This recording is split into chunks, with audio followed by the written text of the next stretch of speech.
how to get kids to do chores or how to teach kids to do chores. It's so important to have chores because chores teach responsibility. They teach good work ethic. They teach that, taking responsibility for things, and also that, it's not really mom and dad's job to clean the house. It's all a group effort because we all live here together. So that is what we are going to talk about today. So check it out.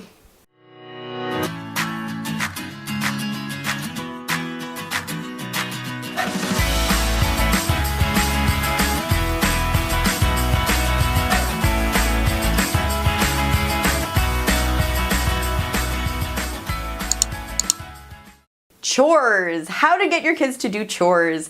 How to get your kids to actually do the chores, how to teach them to do the chores, to get them to do it and just understand that this is just part of life. So that's what we're going to talk about today. I am Lisa Fournier with Miracle Maker Mom, and we teach moms and dads awesome parenting tools and also childbirth tools. So today we're going to talk about the tool of getting your kids to do some chores. So yes, I have kids too. I actually have 8, and it is sometimes challenging to get your kids to do chores.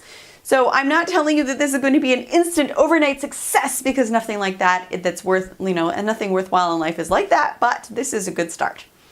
First of all, when you teach chores, the best way to start is when they're young. Because when they're young, they like to do the chores. They like to help. I can't begin to tell you how many times it's happened to me that, I get the middle-aged and the older kids doing chores, and I'll my preschooler or little kid, I sort of leave out of the equation, and he'll come running over and what's my chore? What am I doing? Because they actually really like to do the chores. So giving them simple chores is really good. Let's say you have groceries and you make specific bags of groceries of items that are not something that they could break, and you give them the chore of putting, let's say, the cans go down low, and you give them a whole bag of groceries that's just cans, and they can put them away, or they can put away all the drinks. These are, finding the chore that is suitable for a kid, especially at a young age.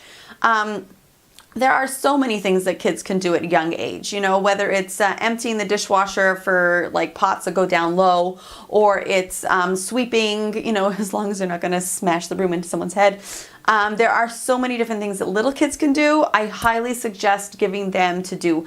Just yesterday, I had my 5-year-old and my 7-year-old putting laundry away. They were actually folding laundry, and my 5-year-old was actually doing a good job. I mean, that's really amazing, So the kids, the younger you start, the better it is, because they're motivated.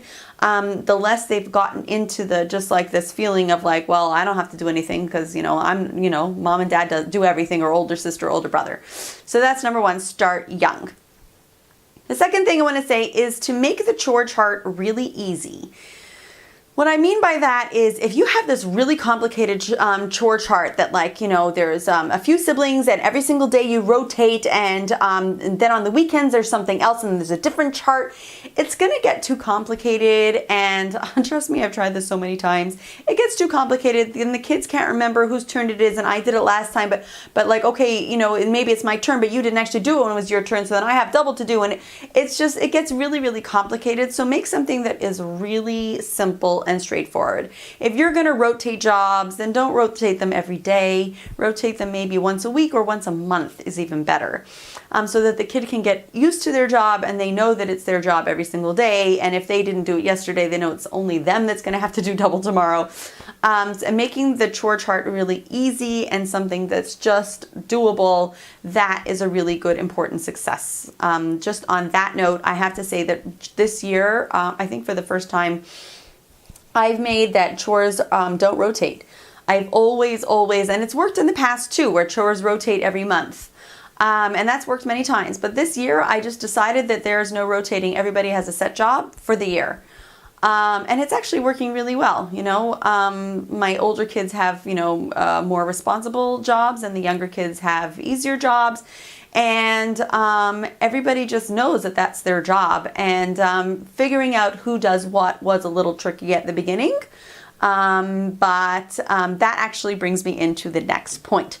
The next point is helping your child know exactly what they need to do, okay? So when your child is given a chore, okay, you don't want to just tell them, wash the dishes. or you don't want to just tell them fold the laundry. You want to actually go and show them how to do it. You want to demonstrate and do half the job with them the first time, and this does not just only apply to 5, 6, 7, 8-year-old. We're talking about teens also, because if a teenager's never done this chore before, they don't necessarily know just because they're 15, they just know how to vacuum. They don't, it's not necessarily, they don't learn it in school, really. I mean, I don't think so. They don't learn how to vacuum in school. So if you're giving them a job for the first time, you really just go and do it with them almost 100% and let them try, and then inspect afterwards. And that way, when you compliment them for doing a good job, you're doing it honestly, and they feel like they've actually done a good job. So to teach them how exactly to fold laundry, how it is to wash a floor, or to vacuum, or to wash the dishes, or to put away things in the dishwasher, or put things away from the dishwasher, any chores it is that you get your kids to do, make sure they know how to do them and to do them well, and to inspect and make sure that, you see, and first of all, inspecting is, it's good because you'll be able to compliment them and make them feel good. And secondly, you'll be able to sort of catch them out if they didn't actually do the job or didn't do it well, to say, hey, come on, let's do a really good job. Come on, finish up. And that way they'll learn responsibility and not just doing a half job. That's also important. If you have a child who really has a hard time doing chores, whether they have some kind of diagnosis or specifically maybe like an Asperger's child, that they find tedious work impossible to do, or maybe it's just an ADHD kid who just is somewhat less mature. A really good advice to give you is not to give a child a job that they're going to really feel that it's too much for them, because the only thing that ends up happening is day after day, after day after day, you end up fighting about it. They end up doing half job. They end up not doing the job, and they feel bad about themselves. And then you get into this negative, relationship with them, interactions. So, you really want to make sure that you don't pick something that is too hard for them, or something that is just at their whatever level emotionally that they can't handle. That's also really important. Also, if your kid is going through something, let's say they have extra tests at school, or they've got extra practice for something, or they're just going away for the weekend, be easygoing. You know what I'm saying? Not well, you have to do your chore. I mean, this is a little bit giving, it's a given, but really just for the parenting relationship, say, oh, don't worry about it. Hey, I caught your chore. And you know what? I did with one of my teenage daughters. I noticed at some point, I was really working hard on a project, and a few times she made dinner. And so I said to her, hey, you caught dinner, so I'm catching your dishes. So she was like, yes, that means that I can make dinner more often and you'll do my dishes. So that just brings you into a positive relationship with your kids, that sometimes you can just say, hey, I got your chore today. Whether you're just rewarding them for a high mark in something, or you're rewarding them for studying hard, or for doing such a good job last week, or just because they have studying to do. Sometimes you just want to let them off their chore. Not often, because then they just feel like that's not really their chore, it's really your chore. But, just as, here and there. Now we get to the most important part about getting your children to do chores. You always have to make that chores are work first and then fun. I mean, you don't have to, but this is how I do it, and this is how I'm successful at it. Work first and then fun. If you want to have a privilege, it comes with responsibility. This was I think the thing my father said the most maybe when I was a child. If you want to have fun, you have to do your work first. If you want to have a privilege, you need to have responsibility first.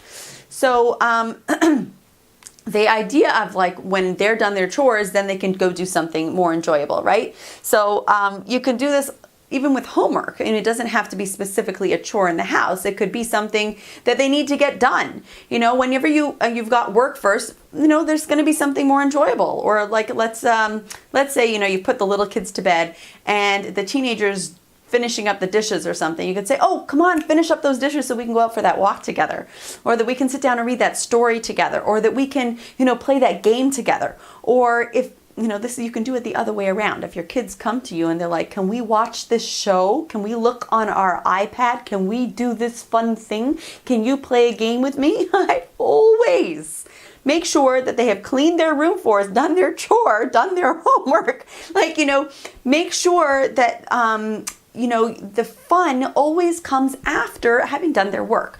You're teaching them work ethic. This is exactly why we have chores. We're teaching that there are certain things in life that you have to do. You just have to clean up your floor. You can't leave it in a mess. You have to wash dishes because you can't leave it in a mess. You have to vacuum the floor because you can't live in a mess. It's really not good to live in a mess. You have to do homework because you just have to do homework. I mean, all these types of things are part of work ethic. So if you want your children to do their chores, then it's a really good idea to give them some kind of incentive afterwards. It doesn't have to be in a way of like, I'm giving you a candy. Go put away your laundry and then I'll give you a candy. It doesn't have to be said that way. And candies are not my favorite reward. Spending time with you, doing an activity with you, or even doing a fun activity that you do every day together. Have it done after they do their regular things. Instead of having bedtime story and then, brushing their teeth and cleaning up the floor and picking out their clothes for tomorrow. Do all those things first and then have the story, because that way you've done your work and then you have fun. And that being said, that when you do clean the house, let's say as a family, like when I was a kid, we still do this now with my kids. When I was a kid also, it was like one day of the week where we all clean the house together and we would just pump up the music and make it a lot of fun. I still do that with my kids, like when it's cleanup time, or let's say it's the groceries have just arrived and it's time to put them all away. And first we want to clean out the fridge and there's so many things to do and everyone's helping. Put on the music and make it fun. Make it something enjoyable. Or if you don't have music, start telling the jokes or, do something fun so that the kids associate doing chores, cleaning up, doing the regular things. They associate it in their mind with something enjoyable, something fun, and something that they're spending time with their parents doing. Because when their parents are doing it with them, you can make it fun. You can have a smile on your face. You can have an excited energy about you. You can make, hey, come on, let's clean up because then we're going to do this and that. Come on, let's clean up. Well, no, now it's time to clean the house. Come on, pump up the music. This is fun. And you can dance with your room. You know what I'm saying? Make the experience something fun and enjoyable, and then your kids will associate doing their chores with something fun and enjoyable and something that has reward afterwards. If you have not subscribed, you are going to do that now. Yes, you're going to do that now. And I wanted to tell you that I have a new webinar out. So if you are having a hard time getting your kids to listen without criticizing or screaming or yelling or counting to 3 or all those things that you didn't want to do, then you want to check that out. I will leave that over here for you. And you want to go check out, just pick a time and take this webinar. It's about an hour long and it is got tons of content and tons of really good information to get your kids to listen, respect, and love you. And I will see you next time.